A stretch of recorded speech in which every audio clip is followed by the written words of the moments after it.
Video کو like کریں، ہمارے چینل کو سبسکرائب کریں، پاس والی بیل آئیکن کو دبا دیں تاکہ ہماری آنے والی ہر نیو ویڈیو کی نوٹیفیکیشن آپ کو ملتی رہے۔ اللہ اپنے حبیب سے فرماتے ہیں قل ان صلاتی و نسکی و محیای و مماتی للہ رب العالمین۔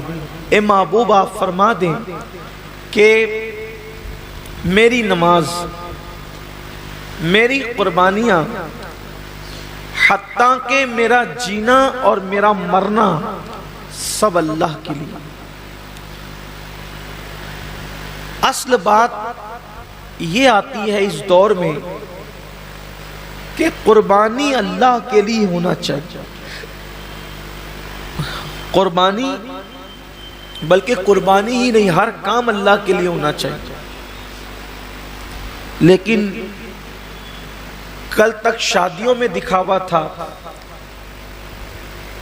کل تک ظاہری اعمال میں دکھاوا تھا، اور اب لوگوں کے یہاں عبادت میں بھی دکھاوا پیدا ہو گیا۔ اور خاص طور پر قربانی کے موقع پر یہ چیزیں زیادہ دیکھنے میں آتی ہے کہ لوگ دکھاوا زیادہ کرتے ہیں، اور لوگ اس پر گفتگو کرتے ہیں کہ اس کا جانور اتنے میں آیا اور اس کا جانور اتنے میں آیا۔ آپ جانور کتنے کا لاتے ہیں یہ اللہ کے نزدیک اہم نہیں ہے، آپ جانور کتنے کا لاتے ہیں یہ اللہ کے نزدیک اہم نہیں ہے، آپ جانور کیوں لا رہے ہیں یہ اللہ کے نزدیک اہم ہے۔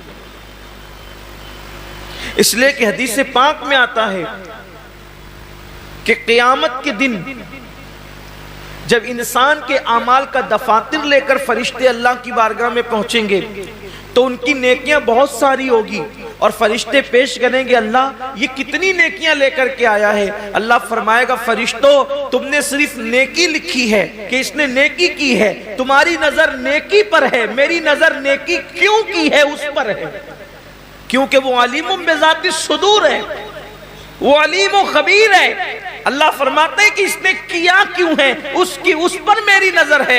اے میرے فرشتوں اس نے نیکی تو کی ہے مگر میرے لیے نہیں کی ہے، اس لیے اسے گھسیٹتے ہوئے جہنم کے اندر لے جاؤ۔ انسان کتنا لگا رہا ہے یہ قیمتی نہیں ہے، کیوں لگا رہا ہے؟ للہ رب العالمین، اللہ کے لیے ہونا چاہیے۔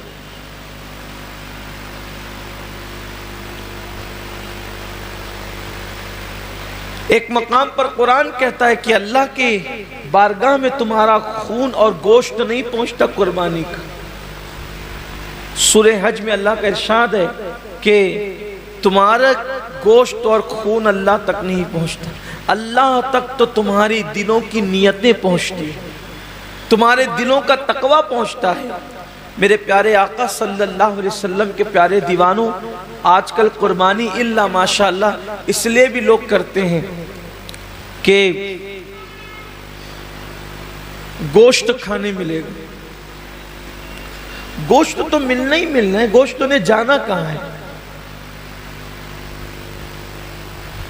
گوشت جائے گا کہاں؟ گوشت تو کھانے، لیکن نیت تو اچھی کرو۔ ہمارے بزرگوں نے فرمایا کہ اعمال سیکھنے سے پہلے اعمال کی نیت سیکھا کرو، اس لیے کہ مومن کی نیت اس کے عمل سے افضل ہے۔ نیت المؤمن خیر من عملہ، مومن کی نیت اس کے عمل سے افضل ہے۔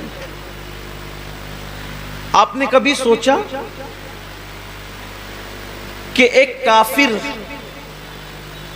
20 سال کفر کر رہا ہے پھر بھی وہ قیامت تک جہنم میں، 20 سال ہی نہیں بلکہ سال بھر بھی کفر کرے تو بھی جہنم میں، 6 مہینہ بھی کافر رہے تو بھی جہنم، اسی حالت پہ مرا تو جہنم میں، ایک دن بھی کفر کیا اور وہ کفر پہ مرا تو جہنم میں کیوں ہے؟ اور مومن ایک دن مومن ہے اور ایمان پہ خاتمہ ہوا تو جنت میں کیوں ہے؟ عمل کی وجہ سے نہیں بلکہ نیت کی وجہ سے. کافر کفر پر اس لیے مرا کہ جب تک زندہ رہتا کفر پر رہتا، اس لیے ہمیشہ جہنم میں نیت کی وجہ سے. اور مومن جنت میں اس لیے ہے کہ جب تک دنیا میں رہتا ایمان پر رہتا، ایمان پر رہنے کی نیت اس کو ہمیشہ جنت میں رکھ رہی ہے. یہ انسان کی نیت کی اہمیت ہے، یہ انسان کی نیت کی اہمیت ہے کہ رہا تو ایک دن ایمان پر مگر نیت بھی ہمیشہ ایمان پر رہے گا. اس لیے ہمیشہ کی ایمان پر رہنے کی نیت اس کو ہمیشہ جنت میں رکھے گی، اور اس کو ہمیشہ کفر پر رہنے کی نیت اس کو ہمیشہ جہنم کے اندر رکھے گی. پتہ چلا کہ نیتوں پر اجر ملتا ہے. تو آج مومنوں کو، مسلمانوں کو نیت درست کرنے کی. جانور خریدو تو کتنا گوشت نکلے گا یہ دیکھ کر مت خریدو، بلکہ یہ اللہ کے نزدیک قبول ہوگا یا نہیں قبول ہوگا یہ دیکھ کر کے خریدو. آج گوشت ہی سب کچھ ہو گیا، اس لیے قربانی کی جو برکتیں ملنی چاہیے وہ برکتیں نصیب نہیں ہو رہی ہیں. آج میں تھوڑا سا اس پر گفتگو کرنا چاہتا ہوں، نیت پر. نیت کا بڑا عمل دخل.